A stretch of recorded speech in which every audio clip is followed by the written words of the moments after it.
All right, so in this video, we want to focus on missional communities. And in general, if you think about evangelism is kind of like, what do we do in order to individually seek to bear witness to Christ? Missional communities, in a sense, is more, what can your group do in order to bear witness to Jesus Christ? What are the rhythms that your group needs to have in order to really be seeking to spread the gospel? Now, let me just say something about missional communities in terms of the history of missional communities, because it will really I think help understand where we're coming from and what we're trying to help you understand and the things that you should be dedicated to as a leader. And I do want to emphasize this, especially if you've been a leader in the past.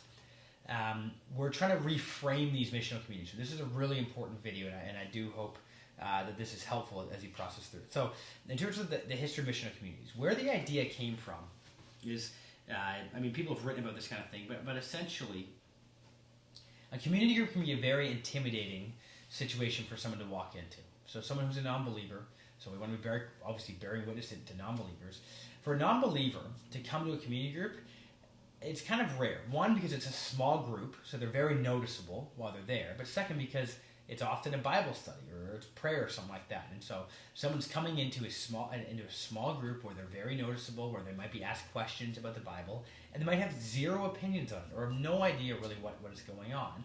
And so people don't feel comfortable with that, which is also why often people in your group don't feel comfortable though inviting people to a community group, because they feel as if they're being comfortable the entire time that their friend is there, and their friend is being comfortable, so they don't invite people to community groups. And so we wanted to essentially create a situation, a group that would almost kind of bridge that gap.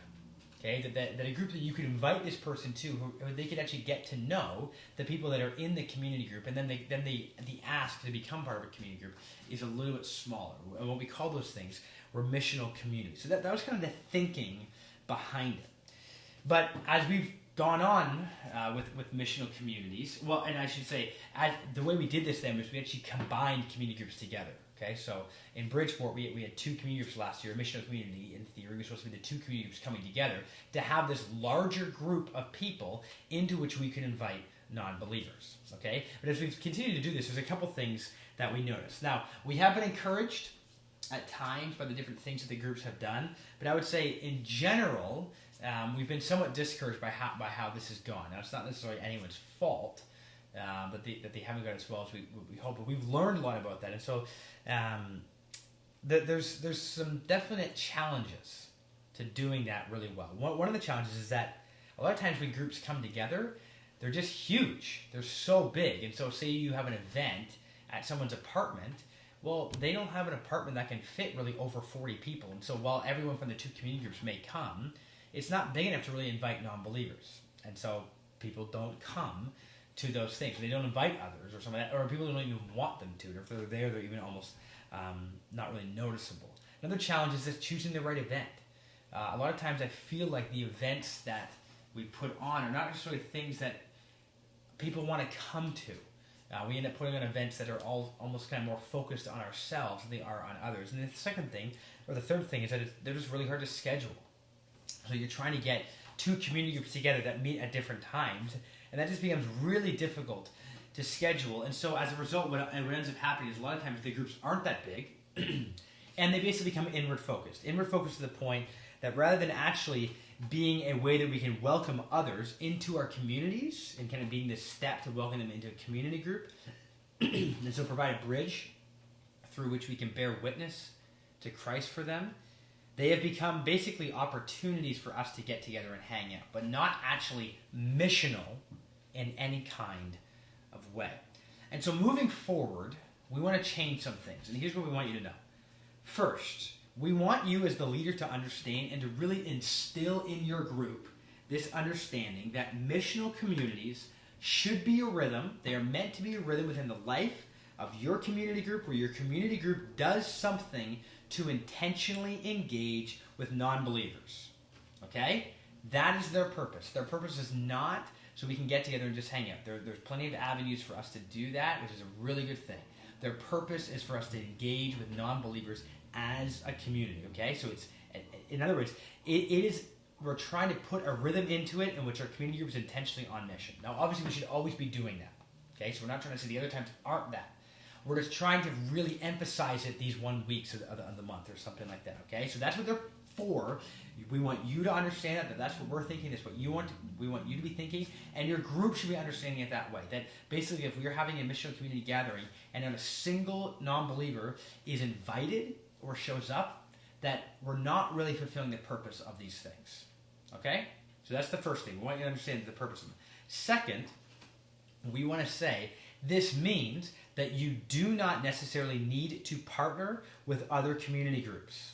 Okay, now you can. That'd be great if you can, but the emphasis is on engaging non-believers, not on partnering with other community groups. We've realized really by our emphasis of saying let's partner with other community groups that we kind of put a hindrance in your way.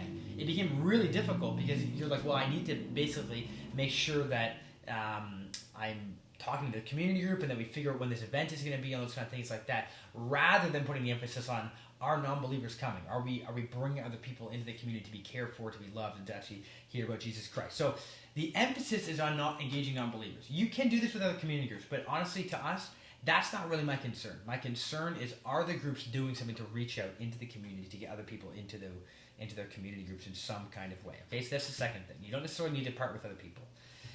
The third, this means that at times, perhaps the best thing to do when a missional community is scheduled is to not have a community meeting that week or really to gather at all, but rather to have the people in your group get together individually with non-believers for meals, a drink, or anything.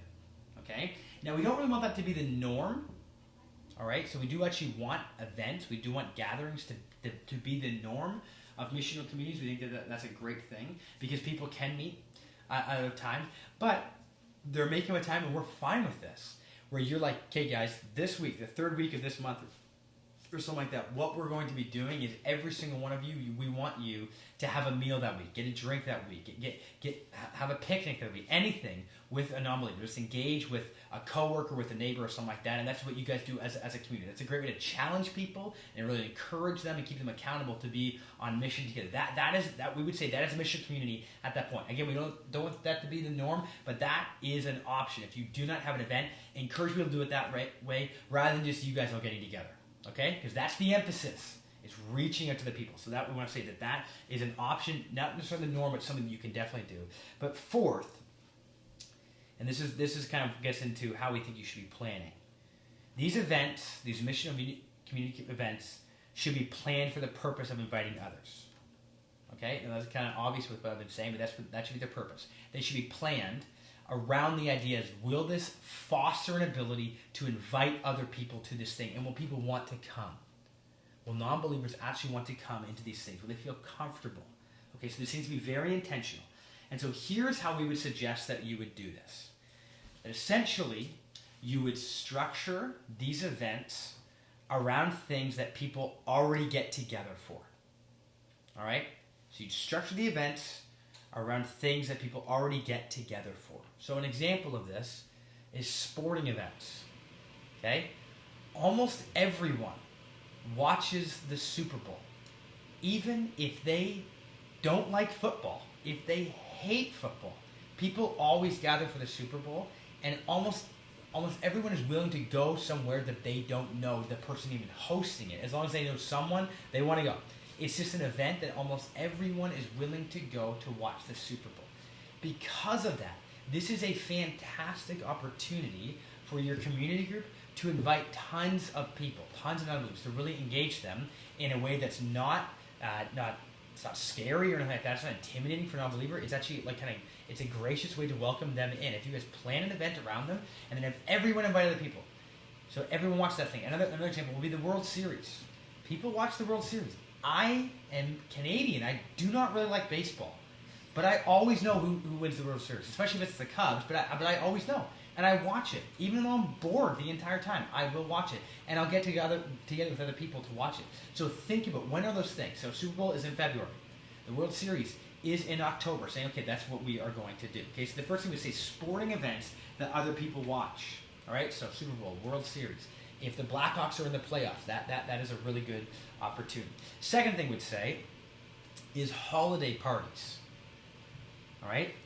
people go to holiday parties, even if they don't know the person, they just are willing to. So your community group, maybe you could throw an ugly Christmas sweater party. That's fine. That's a good opportunity. It's a good opportunity to invite other people into it. And during Halloween, have a costume party, or just have a pumpkin carving party, something. But people are willing to go to those kind of events. Have Friendsgiving rather than Thanksgiving. Have Friendsgiving. People will come to those kind of things. Okay, so second one we would say is holiday parties. Next one is related to it in some kind of ways, which is events put on by the city. The reason why I say it's related to it is because our church always puts on Christmas on the Town, obviously around Christmas time. I think this coming year is like December 10th or something like that. Have your group actually have a meal beforehand together, and have everyone invite other people who they buy tickets for, and then they go to the event together. That's an event in the city that you can invite people to that's kind of cheap. But the other ones, like concerts in the park, movies in the park, these things are free. People will go. If you want them saying, I'm getting together with a group of friends to go to a concert in the park at Millennium Park, do you want to come? People will go to that kind of thing. That's a place that people already attend. And so plan your events around something like events that are already going on in the city that are free that the city puts on. And then the fourth thing would just kind of be regular events put on people's houses, but again, are welcoming avenues for others to come to. So just random parties where people are getting together. Cookouts.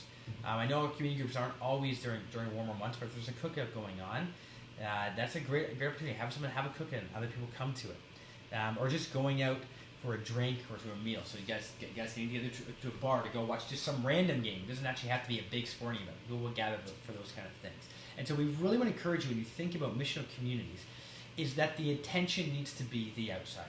Are we actually bringing people into the fold? Which means that our event should be always thinking about that. Not first and foremost about our group.